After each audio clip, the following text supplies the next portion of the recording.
Hi, and welcome everybody to another edition of the Winner's Circle Sports Betting Podcast. It's Friday, February 25th, and it's our college basketball betting edition.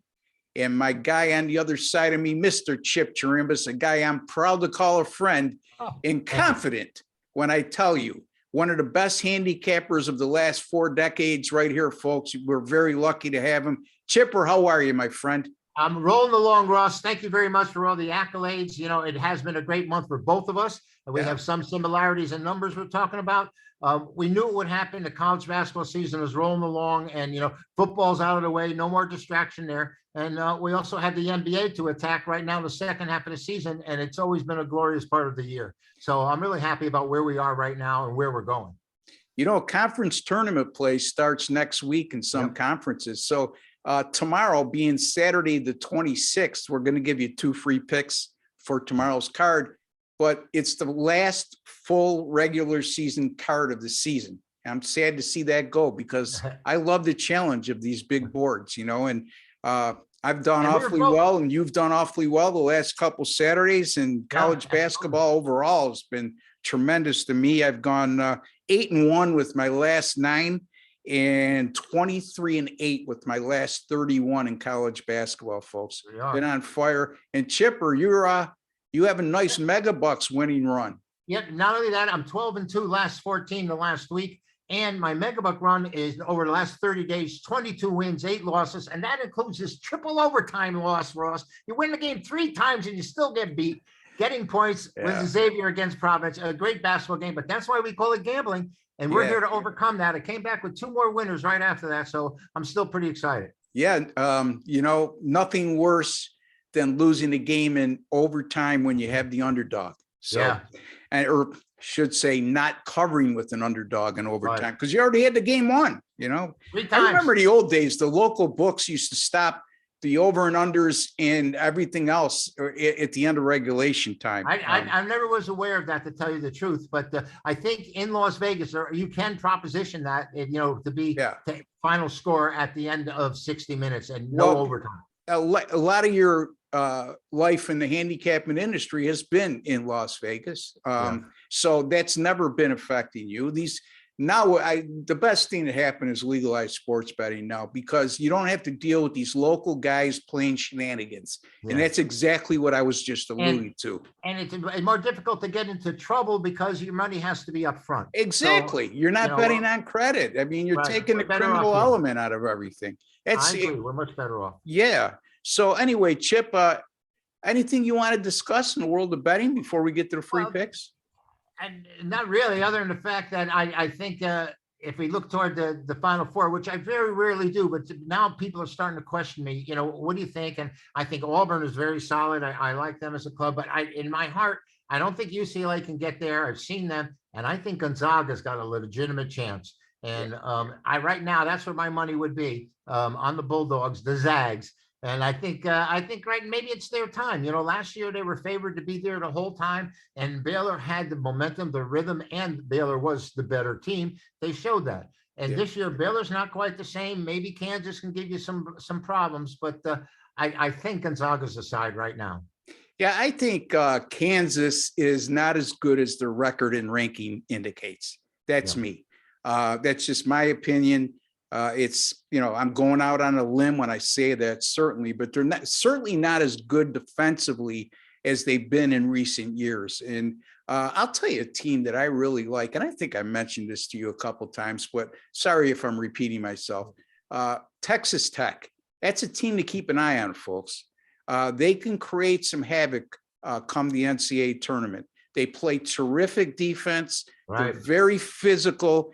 And in this day and age right now, where refs are allowing you to play on a defensive end more than in past years, they could be really, really tough to play against. They're disciplined. They don't beat themselves. So keep an eye on Texas Tech. You might want to even look at a small wager on a futures bet. I think there's somewhere around, 18-1 or somewhere in that area. Not a bad price. So, yeah, exactly. Because the field isn't going to be dominated by anyone in particular. So I think you pretty much have a shot. Yeah, absolutely. Yeah, the only thing about Auburn is They haven't played well on the road since being ranked number one. They were ranked number one at I think the third week in January. And since that time, they've gone 2-2 straight up and 0-4 against the spread on the road. Their two wins came over Missouri and Georgia, arguably the two worst teams in the SEC. And those wins only came by 1 and 2 points as favorites of 14 and 14.5. And you saw they lost to Arkansas. They lost at Tennessee. So, that's the only thing that worries me with Auburn. But we'll see. They're definitely a great team. There's no two ways. You might have to deal with Kentucky as well. They're maturing, I think, pretty fast out there. And Duke, there's always a threat because they know how to win. Krzyzewski's final last hurrah would be a great story for the NCAA, at least to get him to the Final Four. So, that's where it is right now with that. Yeah, Kentucky, you can make a case that Kentucky from the start of the year till now is the most improved team in the country. Yeah. They got some athletes, folks. They could shoot, they defend, they got size. So yeah, a lot of interesting topics to talk about in the coming weeks, and we'll be right here for you. Me and Chip get together every Tuesday and Friday for Wednesday NBA and Saturday college basketball. I've been joined by Doug on Mondays and Thursdays. And folks, over our last 8 videos combined with us three, we're 13-3, including 6-2 with me and Chipper. We were 6-0. We had a bad day on Tuesday. That tough loss with Xavier, as Chip just alluded to. And I lost with Rutgers. I should have listened to my partner. He liked Michigan, but no, not me. I'm hard-headed. Anyway, in any event, you got a free pick for us in the ACC on Saturday, Chipper. We're still undefeated on Saturdays, 3-0, both of us the last 3 weeks, and it's our time of the year. Last Saturday I posted my Big Ten game of the year, my first Big Ten, our first conference game of the year of the season. It was a winner. 9-0 in college football as well, Ross. That was documented. And I have another one this Saturday. So log on to chipwins.com, follow the buy links, and get my NCAA conference game of the year for Saturday. Now, that being said, I have another free one for you. And it is back on Tobacco Road territory because we have North Carolina, who's not quite the same Tar Heel team that we're used to. They're traveling to play NC State, who's absolutely horrible. No David Robinson or David Thompson, shall I say. They're 1-8 at home, 7-21, Ross, against the number in 28 games. And, that's pretty bad against the number, 7-21. And yet, the last 4 meetings, the home team is 4-0. I think that with Hubert Davis instead of, who was it? Roy Williams, right? I was going to say Guy Williams. Roy Williams and Dean Smith, tough act to follow. Yeah, and Hubert Davis may be fine, but I think with 8 losses already, that this Carolina team just isn't the main threat. They still rebound really well. Yeah. But this is senior day, and I think there'll be a lot of emotion in Raleigh, and I think North Carolina State's going to come and give their best. So maybe they end up 8-21, and right now it's 4. And by game time, I expect it to rise. I don't think they're going to take the wolf back here. I think they're going to be on the Tar Heels. And the longer you wait toward this 2:00 start, the better off you're going to be. I say that now. It's Friday night, and who knows what's going to happen. But those are my instincts right now. Ross, take NC State. NC State plus the 4 at home against North Carolina. And Chip says that line will probably go up. So you might be better served in waiting till the morning, see where it is. I don't see that line going down. Let's put it that way. Right. NC State senior day, last home game of the season, and an underdog in a rivalry game. So it all makes sense to me. Chipper, you mentioned we're giving this out on Friday the 25th for Saturday the 26th. Keep in mind, folks, we're taping around 6 p.m. Eastern time. So we're taping 24 hours well in advance. And I'll give you an example. Yesterday, we did our NBA video with me and Doug on the winner's circle. And I gave out the Houston Rockets game over 228.5. And lo and behold, by early morning, it was 234. So you just, again, these lines are subject to change, but we're giving you lines at the time we record the video, and that's how they're graded. Anyway, I'm going to take a look at an SEC matchup, Chip. I'm going to take the South Carolina Gamecocks travel to Tuscaloosa to take on the Alabama Crimson Tide. Opening tip time is 6 p.m. there. Alabama right now is a 10.5 point favorite. You know, Alabama, they got off to a 6-2, or excuse me, a 7-1 start. They covered 6 of those 8 games, but since that time, they've gone just 11-9 straight up and 3-16-1 against the spread. And they really have not done well as a favorite, especially against teams they should beat. They keep things a lot more interesting than they should be.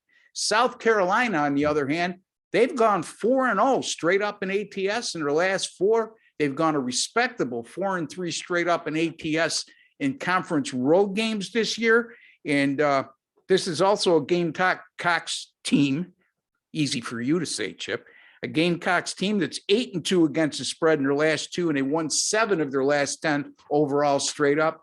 So I think there's a lot of value here in taking South Carolina against a team that's pretty much been overvalued for the last couple months. South Carolina plus 10.5 on the road at Alabama. Chip Chirimbus, North Carolina State plus the 4 over North Carolina. Let's go 2-0, Chip, and we'll make it 8-0 the last 4 Saturdays. And yeah, and you tell the folks what you got going on again and what you might have planned for tomorrow. Thank you, Ross. Well, I'll probably have a Fab 5 out there. As a matter of fact, maybe just a top 3 triple play. Last week went 2-1 with that, but also posted my Big Ten game of the year. That was Ohio State, an underdog outright winner. And I'm expecting more of the same. I've got my conference picked out right now, just waiting for the lines to settle in before I post. So looking forward to a conference game of the year winner on Saturday. You know, I'm called the A play because I hang my hat on the single strongest play. The A play of the day. It's a game you can step out on, a game you can play with confidence, Ross. And I like a big time winner tomorrow. Very good. And that's a guy who's a proven winner, and he's on a roll right now. His Megabucks plays 22-8 the last 30. That's pretty darn good, folks. That's 73%. You could find me at my personal website. That's rbwins.com or rossbenjaminsports.com, whatever you prefer. College basketball, as I alluded to, 8-1 with my last 9 and 23-8 with my last 31. That's good for 74%. And I've been on an all sports winning run since January 28th. As a matter of fact, 26-12 with my last 38 in all sports. And since January 28th, 58-34, 63% winning percentage since January 28th. And that's going on a month. So we're both very hot. You can find Chip at chipwins.com, me at rbwins.com. Until the next time, which will be Tuesday with Chip, Monday with Doug Upstone, I'd like to wish each and every one of you all the very best. And for Chip Chirimbus and Ross Benjamin, take care and God bless, folks.